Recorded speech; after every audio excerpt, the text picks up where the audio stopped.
अगर आपकी कमाई है अच्छी और नहीं पता है इनकम टैक्स के ये नियम, तो हो सकती है दिक्कत।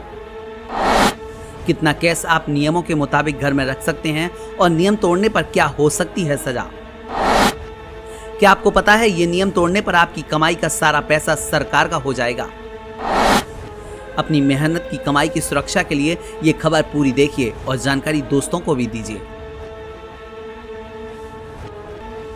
अक्सर इनकम टैक्स की रेड आपने फिल्मों में देखी होगी या फिर बड़े कारोबारियों पर आयकर विभाग के छापे के बारे में खबरें देखी होंगी, लेकिन कुछ नियम ऐसे भी जिनकी अगर आपको जानकारी नहीं है तो फिर आपके घर भी इनकम टैक्स का छापा पड़ सकता है और आपकी मेहनत की कमाई पलक झपकते ही सरकार की हो सकती है।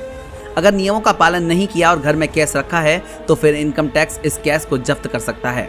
ऐसे में आज हम आपको वो सारी जानकारी देंगे जिससे आपकी मेहनत की कमाई सिर्फ और सिर्फ आपकी ही रहेगी, कोई और उसे छू भी नहीं सकता। बस खबर को आप अंत तक देखिए, तभी सारे नियम और कायदे आप समझ जाएंगे। दरअसल आपने अक्सर इनकम टैक्स की रेट के बारे में सुना होगा, जिसमें घर के अंदर मौजूद पैसों को इनकम टैक्स डिपार्टमेंट के अधिकारियों द्वारा जब्त कर लिया जाता है। ऐसे में कई लोगों के दिमाग में ये सवाल आता होगा कि आखिर घर में कितना कैश रखना चाहिए, जिसकी वजह से आपको इनकम टैक्स डिपार्टमेंट की रेट से घबराने की जरूरत ना पड़े। अगर किसी भी व्यक्ति के घर में 2 से 3 लाख रुपए कैश रखा हुआ है तो उसे उस पैसे को कमाने का सोर्स बताना ही होता है, तभी इनकम टैक्स से आप बच सकते हैं। अगर आपने सही ढंग से पैसे कमाए होंगे तो आपके पास उस धन से जुड़े सभी दस्तावेज मौजूद होंगे। ऐसे में अगर आपके पास सभी दस्तावेज मौजूद होंगे तो इनकम टैक्स डिपार्टमेंट द्वारा आपके ऊपर कार्रवाई नहीं की जाएगी। हालांकि आपके घर में मौजूद कैश या बैंक अकाउंट में मौजूद रकम का इनकम टैक्स रिटर्न भरना अनिवार्य होता है, जिसकी वजह से टैक्स भरने वाले नागरिकों पर सही ढंग से की गई कमाई को लेकर कोई कार्रवाई नहीं की जाती है। ऐसे में अगर आपने सही ढंग से धन कमाया है और आपके पास उसका उचित ब्यौरा मौजूद है तो आपके खिलाफ कोई कार्रवाई नहीं होगी। इनकम टैक्स से जुड़े नियमों की देखरेख और कार्रवाई करने की जिम्मेदारी ईडी और सीबीआई जैसी बड़ी एजेंसियों को सौंपी जाती है, जिसके तहत अगर कोई व्यक्ति घर में रखे कैश का ब्यौरा नहीं दे पाता तो उसे 137% तक जुर्माना भरना पड़ सकता है।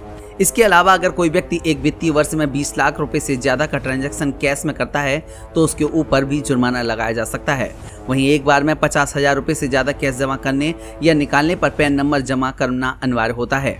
वहीं अगर कोई व्यक्ति एक साल में 20 लाख रुपए से ज्यादा नगद जमा करता है तो उसे पैन कार्ड और आधार कार्ड से संबंधित जानकारी मुहैया करवानी होती है। ऐसे में अगर कोई व्यक्ति पैन और आधार संबंधी जानकारी मुहैया नहीं करवा पाता है तो उसके ऊपर 20 लाख रुपए तक का जुर्माना लगाया जा सकता है। इसके अलावा कोई भी व्यक्ति 2 लाख रुपए से ज्यादा कैश में खरीदारी नहीं कर सकता है, जबकि 2 लाख रुपए से ज्यादा कैश में खरीदारी करने पर उस व्यक्ति को पैन और आधार कार्ड की कॉपी जमा करवानी होती है। अगर कोई व्यक्ति 30 लाख रुपए से ज्यादा नगद में प्रॉपर्टी खरीदता या बेचता है तो उसके ऊपर जांच एजेंसी नजर रख सकती है। इन दिनों क्रेडिट कार्ड और डेबिट कार्ड से खरीदारी की जाती है, जिसके तहत कोई भी शख्स एक बार में 1 लाख रुपए से ज्यादा की कीमत का भुगतान करता है तो उसके ऊपर कार्रवाई हो सकती है, जबकि एक दिन में रिश्तेदार या दोस्त को 2 लाख रुपए से ज्यादा की नकदी लेने या देने पर भी जांच होती है। लेकिन बैंक के माध्यम से किए गए लेन देन में छूट होती है। एक दिन में चंदा देने की लिमिट कैश में 2,000 रुपए से अधिक नहीं होनी चाहिए। वहीं एक व्यक्ति किसी दूसरे व्यक्ति से 20,000 से ज्यादा नकदी में लोन नहीं ले सकता है। इसके अलावा बैंक से 2 करोड़ रुपए से ज्यादा कैश निकालने पर TDS लगता है।